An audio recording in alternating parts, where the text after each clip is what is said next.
It feels hard to explain myself after being gone for a year and a half. I never intended this, but the longer I wait, the harder it's going to be, so I better try.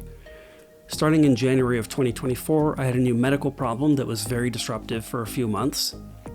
It's pretty scary, in fact.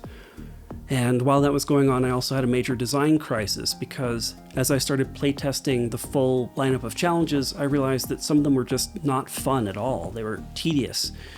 So I went back to the drawing board trying to figure out how to make challenges that were interestingly varied and had some level of difficulty, but were still fun.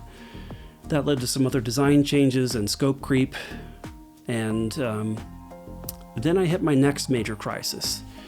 A hailstorm caused about $31,000 of damage to my home, and I found out the next day that my insurance had been canceled. Long story short, I had to pay for it all out of pocket, and it took over a year just to get the repairs done, which was time-consuming and stressful.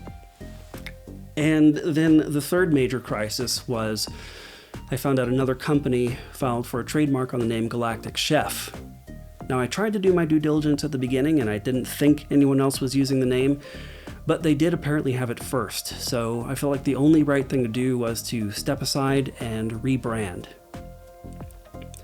So of course that took a while. Thanks to the input from people on Discord and a few friends, I settled on the name FlavorSpace, which I'm pretty happy with. I actually like the new logo better. But with all these things happening in a relatively short time frame, along with some other more minor things I didn't mention, honestly, I was feeling pretty beat down and defeated. I slowed to a crawl, and I still haven't got back up to speed yet. I tried making a few devlogs along the way, but every time I did, the next crisis hit, and I just felt like scrapping it and starting over. In retrospect, that was probably a mistake, because one of the things I've been learning from this journey is that going solo is a lot harder than I thought.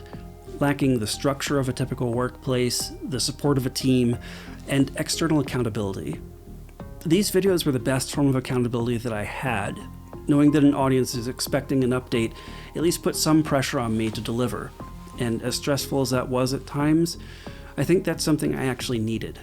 So, starting with this one, I'm going to aim for bi-weekly videos for now, and I want to wrap this one up with a little peek at what's new in FlavorSpace. Firstly, there's a new shop, bringing back player choice in what tools, ingredients, and servingware you unlock. This also gave me more freedom in rethinking the challenge lineup, which previously was closely tied to the progression of tool unlocks.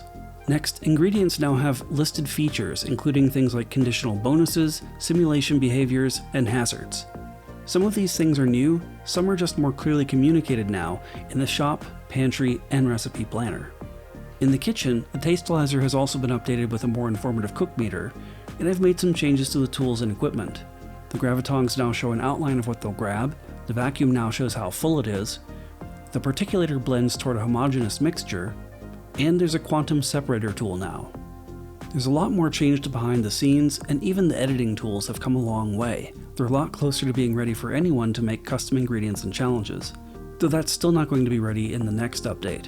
Speaking of which, I'm trying to get that update ready within 2 weeks so I can tell you all about it in the next video, but there's still a lot to do. But in the meantime, it really helps me out if you hit the like button, spread the word, and subscribe if you haven't already. And of course, thanks for watching.